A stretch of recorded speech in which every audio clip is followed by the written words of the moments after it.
Start the record. Hare Krishna. We are reading Bhagwat Geeta by His Divine Grace A.C. Bhaktivedanta Swami Prabhupada, founder Acharya of International Society for Krishna Consciousness. We are on chapter 6, text 37. Arjun said, O Krishna, what is the destination of unsuccessful transcendentalist who in the beginning takes to the process of self-realization with faith, but who later desist due to worldly mindedness and thus does not attain perfection in mysticism? Let's read the purport. The path of self-realization or mysticism is described in the Bhagwat Geeta. The basic principle of self-realization is knowledge that the living entity is not this material body, but that he is different from it and that his happiness is in eternal life, bliss, and knowledge. These are transcendental beyond both body and mind. Self realization is sought by the path of knowledge, by the practice of Eightfold System, or by Bhakti Yoga. In each of these processes, one has to realize the constitutional position of the living entity, his relationship with God, and the activities whereby he can re-establish the lost link and achieve the highest perfectional stage of Krishna consciousness. Following any of the above mentioned three methods, one is sure to reach the supreme goal sooner or later. This was asserted by the Lord in the second chapter. Even, even a little endeavor on the transcendental path offers a great hope for deliverance.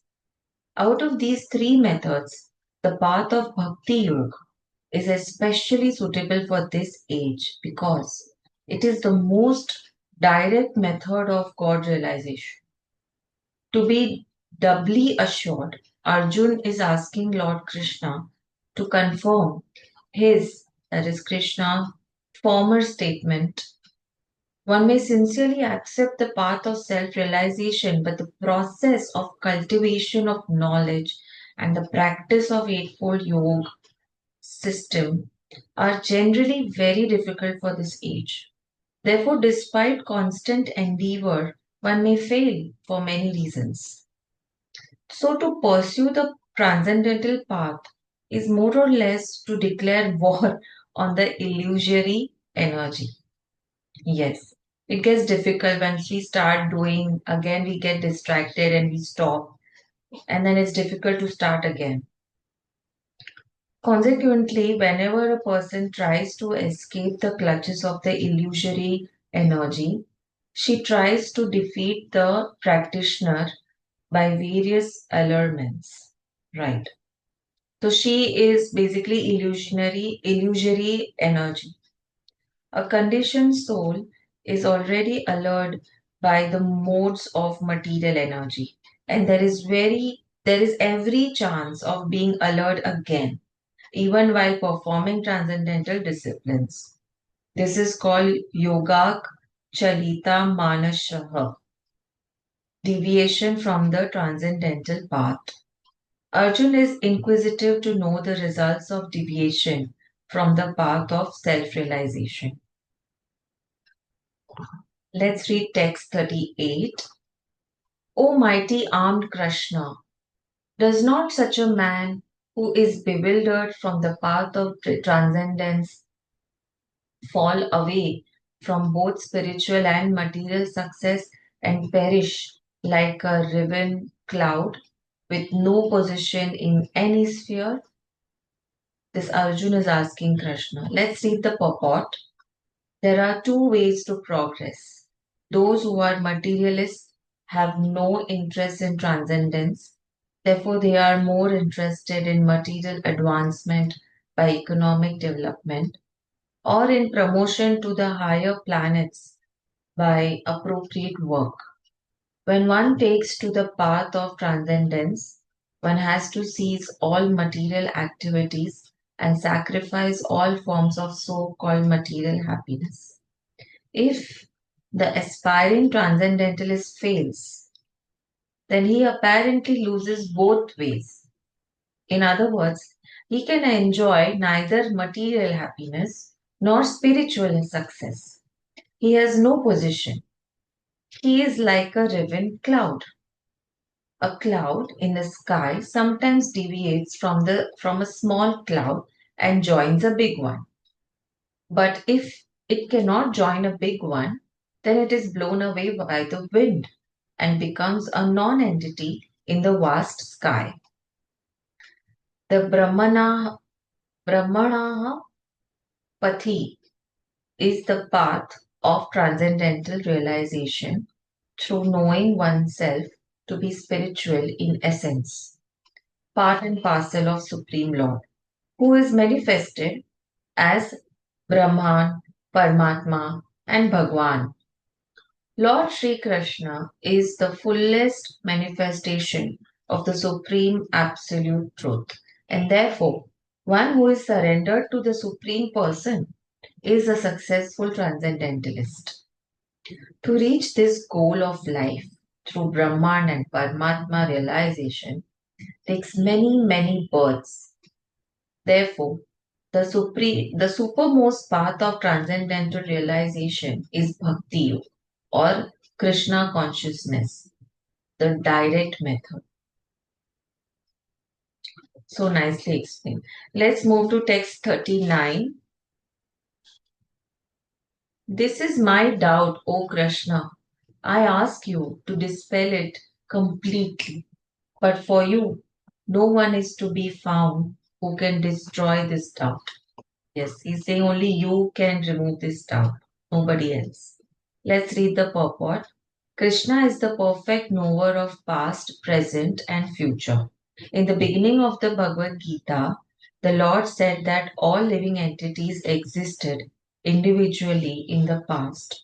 They exist now in the present, and they continue to retain individual identity in the future, even after liberation from the material entanglement. So, he has already cleared up the question of the future of the individual living entity. Now, Arjun wants to know of the future of the unsuccessful transcendentalist. No one is equal to or above Krishna, and certainly the so called great sages and philosophers who are at the mercy of material nature cannot equal him.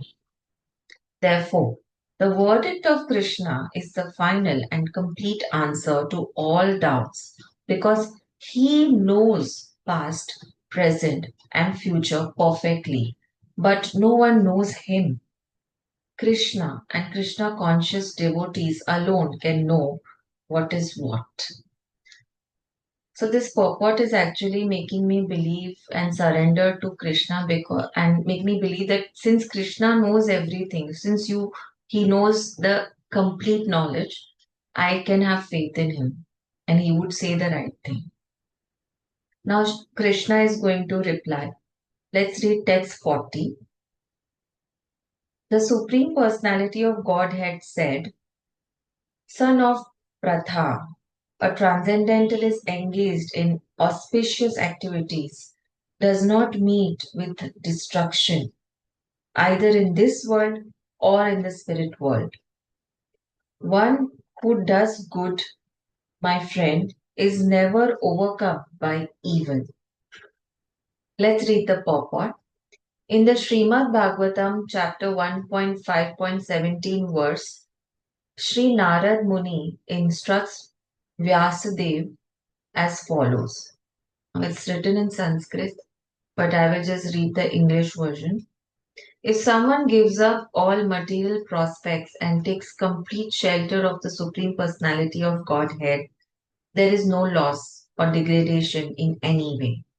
On the other hand, a non devotee may fully engage in his occupational duties and yet not gain anything. Quotes close.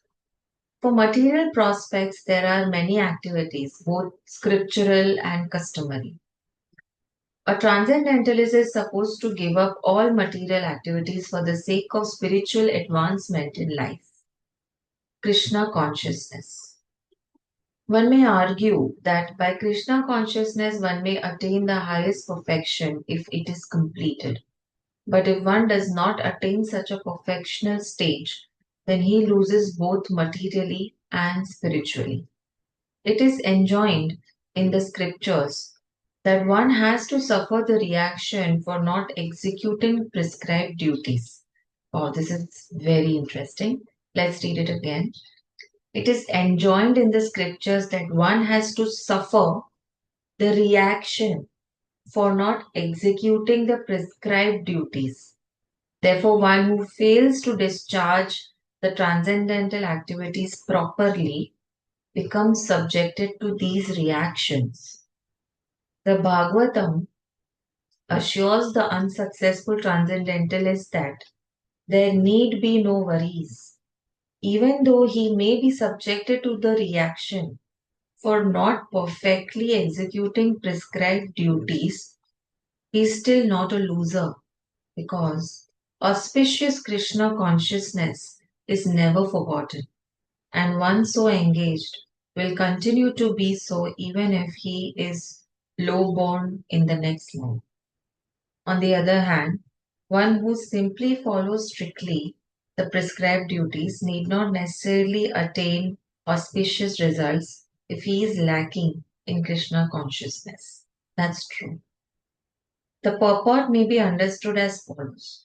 Humanity may be divided into two sections, namely the regulated and the non regulated. Those who are engaged simply in bestial sense gratification without knowledge of their next life or spiritual salvation belong to the non regulated section. And those who follow the principles of prescribed duties in the scriptures as classified amongst are classified amongst the regulated section. The non-regulated section, both civilized and non-civilized, educated and non-educated, strong and weak, are full of animal propensities, right?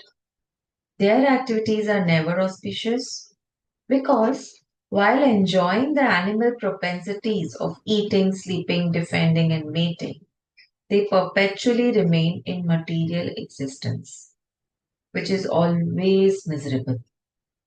On the other hand, those who are regulated by scriptural injunctions and who thus rise gradually to Krishna consciousness certainly progress in life.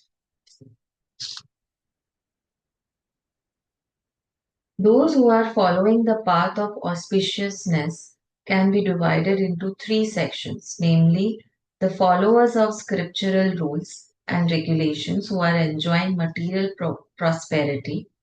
Two, those who are trying to find ultimate liberation from material existence.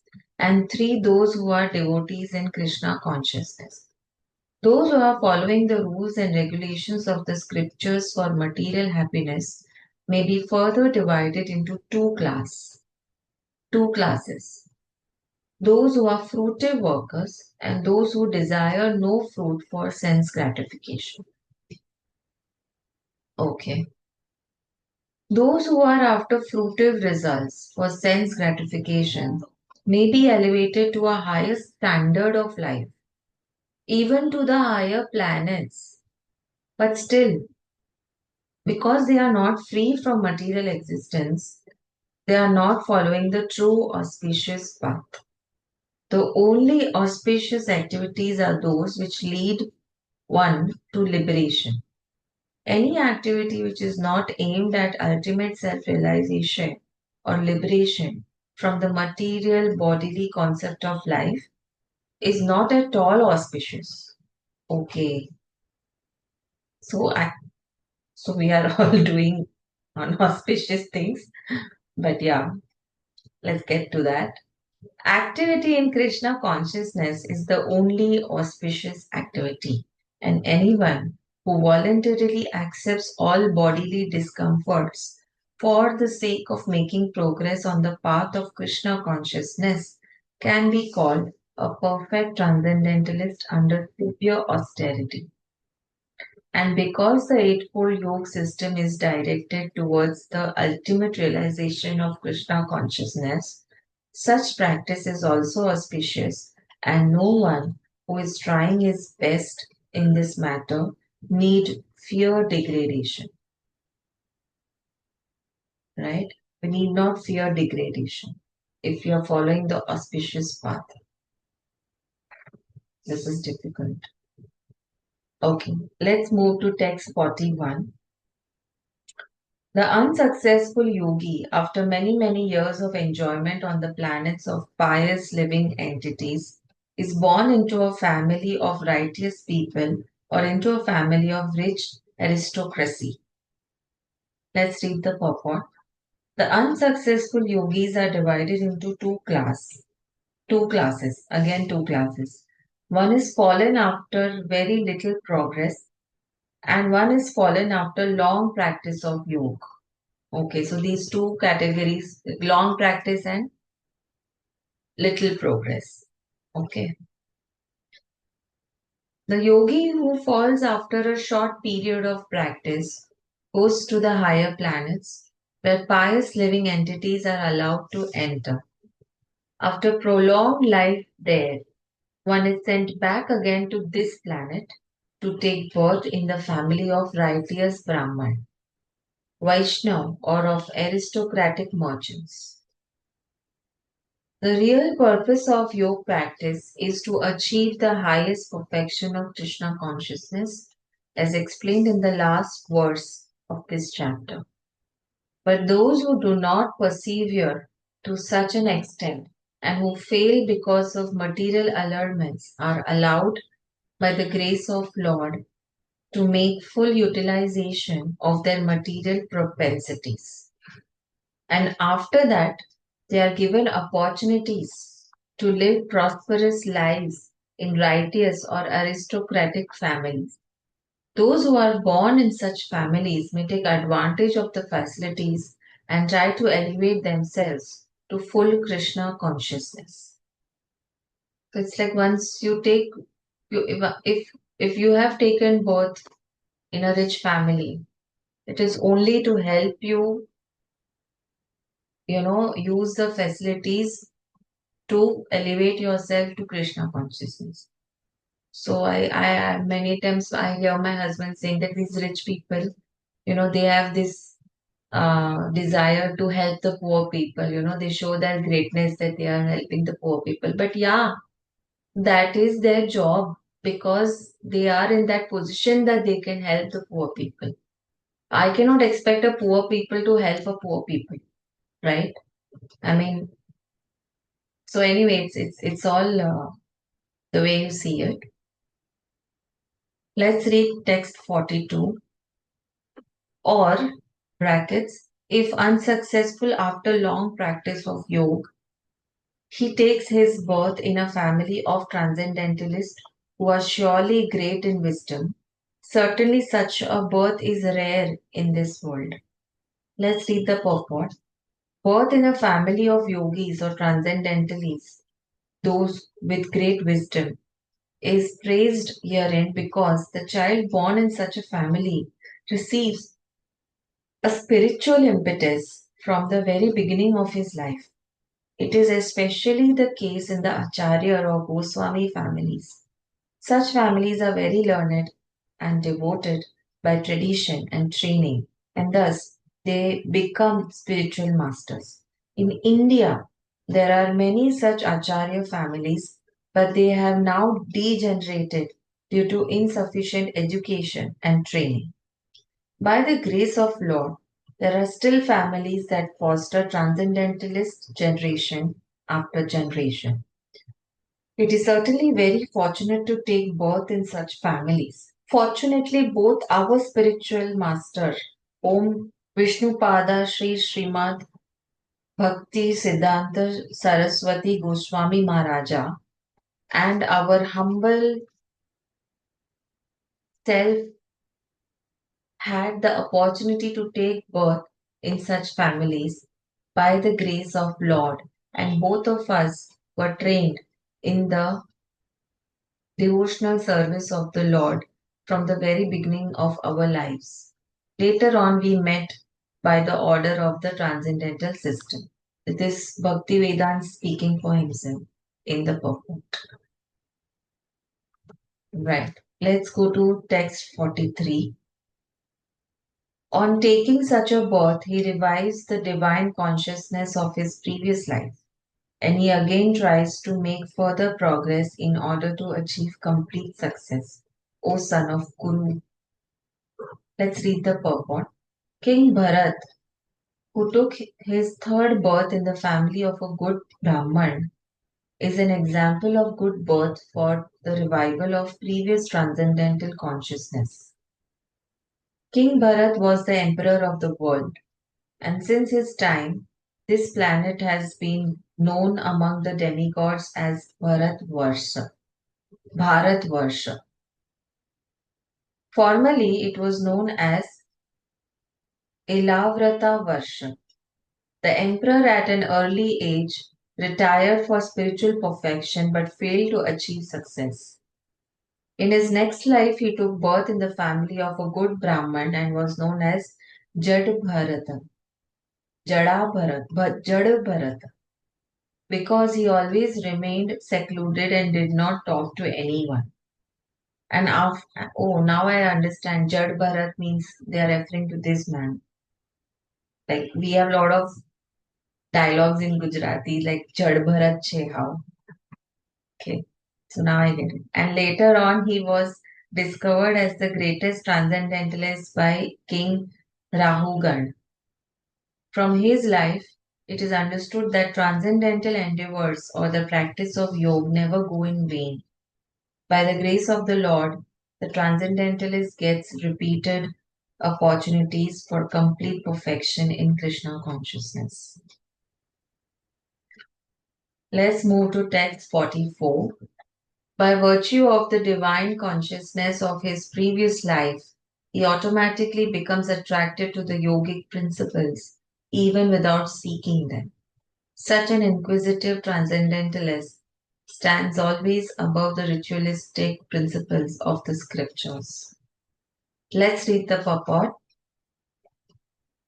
Advanced yogis are not very much attracted to the rituals of the scriptures, but they automatically become attracted to the yoga principles which can elevate them to complete Krishna consciousness, the highest yoga perfection.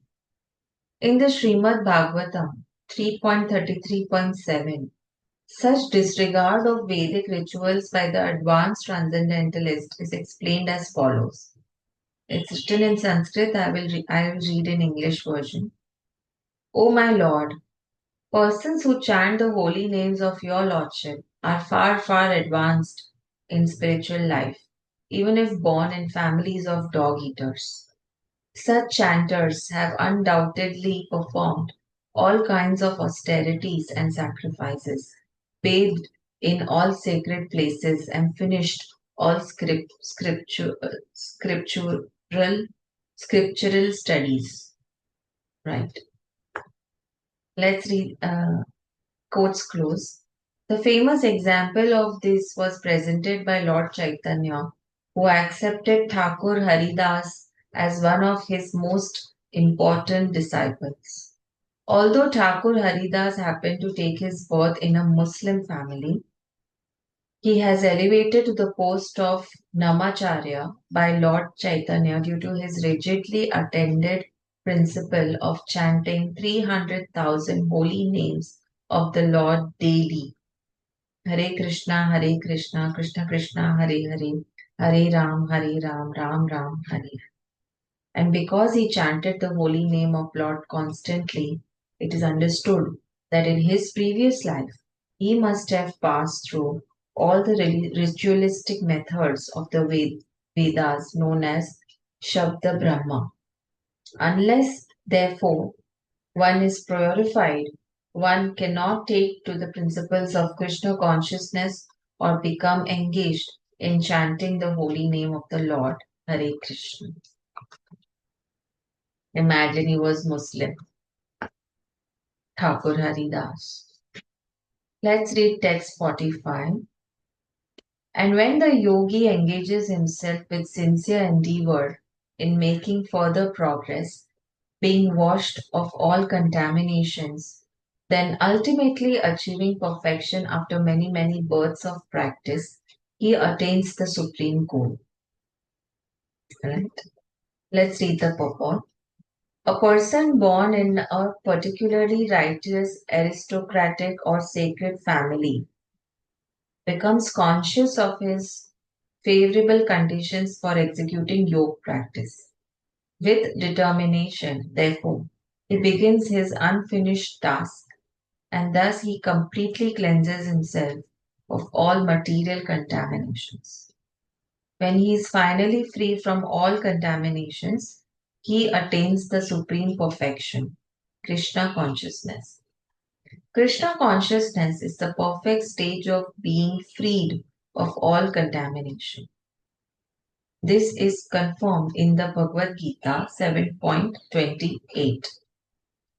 After it is written in Sanskrit, I am reading the English version. After many, many births of executing pious activities, when one is completely freed from all contaminations and from all illusory dualities, one becomes engaged in the transcendental loving service of the Lord. True. Let's read text 46. A yogi is greater than the ascetic, greater than the empiricist, and greater than the fruitive worker. Therefore, O Arjun, in all circumstances, be a yogi. Let's read the purport. When we speak of yoga, we refer to linking our consciousness with supreme absolute truth. Such a process is named differently by various practitioners in terms of the particular method adopted. When the linking process is predominantly in fruitive activities, it is called karma yoga. When it is predominantly empirical, it is called jnana yoga. And when it is predominantly in a devotional relationship with the Supreme Lord, it is called bhakti yoga. Okay. Bhakti yoga or Krishna consciousness is the ultimate perfection of all yogas, as will be explained in the next verse. The Lord has confirmed herein the superiority of yoga, but he has not mentioned that it is better than Bhakti yoga. Bhakti yoga is full spiritual knowledge and therefore nothing can excel it. Asceticism without self knowledge is imperfect. Empiric knowledge without surrender to the Supreme Lord is also imperfect. And fruitive work without Krishna consciousness is a waste of time. Therefore, the most highly praised form of yoga performance mentioned here is bhakti. And this is still more clearly explained in the next verse. Let's read text 47, the next verse. Let's finish text 47 because this is the last verse of this chapter, and then from tomorrow we can start chapter 7. It's a long one. Text 47. And of all yogis, the one with great faith who always abides in me, thinks of me within himself, and renders transcendental loving service to me, he is the most intimately united with me in yoga and is the highest of all. That is my opinion. Let's read the purport. The word bhajate is significant here. Bhajate has its root in the verb bhaj, which is used when there is a need of service. The English word worship cannot be used in the same sense as bhaj. Worship means to adore or to show respect and honor to the worthy one. But service with love and faith is especially meant for the Supreme Personality of Godhead. One can avoid worshipping a respectable man or a demigod and may be called discourteous, but one cannot avoid serving the Supreme Lord without being thoroughly condemned. Every living entity is part and parcel of the Supreme Personality of Godhead, and thus every living entity is intended to serve the Supreme Lord by his own constitution. Failing to do this, he falls down. The Bhagavatam 11.5.3 confirms this as follows. I'm reading the English version.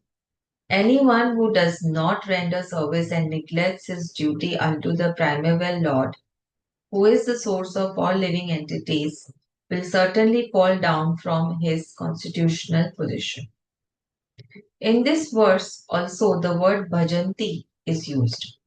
Therefore, bhajanti is applicable to the Supreme Lord only, whereas the word worship can be applied to demigods or to any other common living entity.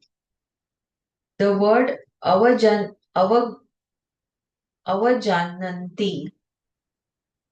used in this verse of Srimad Bhagavatam is also found in the Bhagwat Geeta. Avajan, avajananti mama mudaha.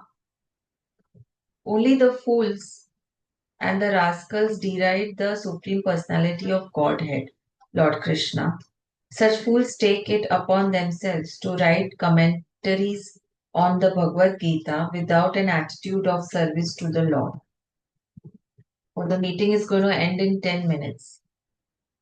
Okay, let me just finish this para, then we'll continue tomorrow. Only the fools and rascals deride the Supreme Personalities of Godhead, Lord Krishna. Such fools take it upon themselves to write commentaries on the Bhagavad Gita without an attitude of service to the Lord. Consequently, they cannot properly distinguish between the word bhajanti and the word worship. The culmination of all kinds of yoga practices lie in bhakti yoga. All other yogas are but means to come to the point of bhakti in bhakti yoga. Yoga actually means bhakti yoga. All other yogas are progression towards the destination of bhakti yoga. From the beginning of karma yoga to the end of bhakti yoga is a long way to self-realization. Karma yoga without fruitive results is the beginning of this path. Yes. When karma yoga increases in knowledge and renunciation, the stage is called jnana yoga. When Jnana Yoga increases in meditation on the super soul by different physical processes and the mind is on him, it is called Ashtanga Yoga. And when one surpasses the Ashtanga Yoga and comes to the point of the Supreme Personality of Godhead Krishna, it is called Bhakti Yoga, the culmination. Factually, Bhakti Yoga is the ultimate goal, but to analyze Bhakti Yoga minutely, one has to understand these other yogas. The yogi who is progressive is therefore on the true path of eternal good fortune. One who sticks to a particular point and does not make further progress is called by that particular name. Yeah. So Karma Yoga, Jnana Yoga or Dhyan Yogi, Raj Yogi, Hatha Yogi, etc.